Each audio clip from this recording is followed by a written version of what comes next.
ফরিদপুরে সদর উপজেলায় এক যুবককে তুলে নিয়ে পিটিয়ে, কুপিয়ে ও চোখ তুলে হত্যার ঘটনা ঘটেছে। শুক্রবার বিকেলে উপজেলার কানাইপুর পল্লী বিদ্যুৎ অফিসের সামনে মমতাজ ফিলিং স্টেশন থেকে তাকে তুলে নিয়ে হত্যা করা হয় বলে জানান ফরিদপুর কোতোয়ালী থানার ওসি আসাদুজ্জামান। নিহত ওবায়দুর রহমান খান উপজেলার কানাইপুর ইউনিয়নের ঝাউখোলা গ্রামের বিল্লাল খানের ছেলে। ওবায়দুরের বড় ভাই রাজীব খান বলেন, পুলিশের তালিকাভুক্ত শীর্ষ সন্ত্রাসী খায়রুজ্জামান ওরফে খাজা ও তার বাহিনী আমার ভাইকে তুলে নিয়ে গিয়ে খুন করেছে। আমি হত্যার বিচার চাই। তিনি বলেন, বিকাল 4টার দিকে ওবায়দুর মমতাজ ফিলিং স্টেশনে মোটরসাইকেলে তেল নিতে যান। এই সময় সেখান থেকে অটোরিকশা ও মোটরসাইকেলে করে তাকে তুলে নিয়ে যায় খাজা বাহিনীর লোকজন। আমার ভাইয়ের মোটরসাইকেলটিও নিয়ে যায় তারা। ওবায়দুরকে তুলে নিয়ে যাওয়ার পর খবর পেয়ে খোঁজাখুঁজি শুরু করি।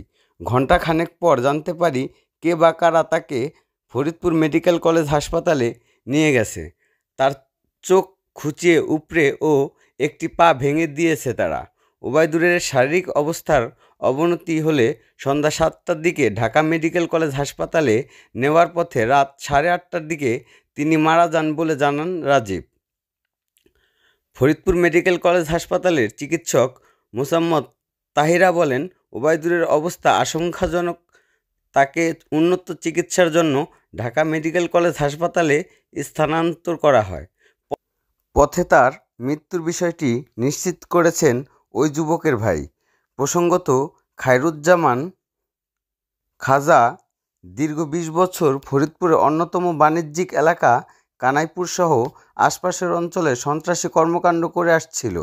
সন্ত্রাসী কর্মকাণ্ডের ঘটনায় তার বিরুদ্ধে ফরিদপুর কোতোয়ালী থানায় একাধিক মামলাও রয়েছে।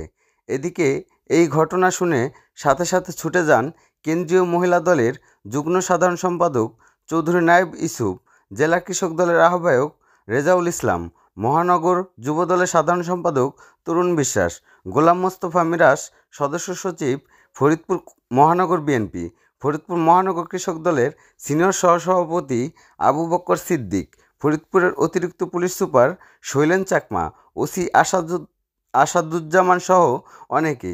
এ সময় তারা নিহতর পরিবারের সকলকে সান্ত্বনা দেওয়ার চেষ্টা এবং উপযুক্ত বিচার পাবে বলে আশ্বস্ত করেন। পথে সে মারা যায়। কি কারণ ছিল জানা গেছে কিনা, কেন এই তবে আমরা যতটুকু জেনেছি প্রাথমিকভাবে পূর্বশত্রুতার কারণে পূর্বশত্রুতা আছে তাদের মধ্যে। আর পূর্বশত্রুতার কারণে আবার একটা সূত্র বলতেছিল যে পুলিশের ইনফরমার সে এরকম কোনো বিষয়ে সংশ্লিষ্ট আছে কিনা বা আপনাদের জানা আছে? ইনফরমার পুলিশের ছিল সে এরকম, মানে এই সমস্ত কারণে তার উপরে ক্ষোভ ছিল কিনা, না তার ব্যক্তিগত ক্ষোভে? না, তাদের মানে পূর্বশত্রুতা জেনেছি আর কি। পূর্বশত্রুতা আছে। এখন ধরনের পূর্বশত্রু রাজনৈতিক আমরা প্রাথমিকভাবে এটুকু জেনেছি আর কি। হ্যাঁ, পূর্বশত্রুতা বশত তাকে যে আজকে বিকেলে যে ঘটনা ঘটেছে তাকে এই বেশ 8-10 জন লোক ছিল আর কি।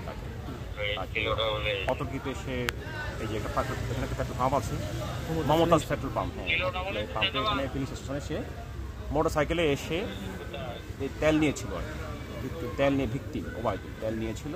তো মোটরসাইকেল থেকে যাওয়ার পথে ওই পাশে ওখানে তাকে অতর্কিতে 8-10 জন লোক এসে হামলা করে তারপরে সেখান থেকে সে এই মানে উঠে নিয়ে আরও কোন দিকে নিয়ে যায়। তারপর ওখান থেকে এক পর্যায়ে তাকে মেরেছিল বেশ। তো তাকে স্থানীয় লোকজন হসপিটালে অটোতে করে হসপিটালে নিয়ে আসে। হসপিটালে ইমার্জেন্সিতে ভর্তি করে ডাক্তার তাকে রেফার করে থাকে। এখন নেওয়ার পথেই সে মাঝপথেই বলে মারা যায়। তো আবার ওখান থেকে ফিরে চলে আসে। না, অভিযোগ এখন আমরা কথা বলছি ভিক্টিমের এখানে বাবা আসছে, আর ওয়াইফ আসছে, একটা ছোটো বাচ্চা আছে, বেবি 10 মাসের বাচ্চা আছে। আমরা কথা বলেছি তারা অবশ্যই অবশ্যই ব্যবস্থা হবে। অবশ্যই হ্যাঁ, হত্যা মামলা হবে। ধন্যবাদ। এই অভিযুক্ত দেখলাম ওরা বলছে যে রাজনৈতিক তার সংশ্লিষ্ট আছে, মানে সেটা আমরা খতিয়ে দেখছি আর কি। সেটা তদন্ত করে দেখছি আমরা, পিছনে তারা আছে খতিয়ে দেখছি আমরা।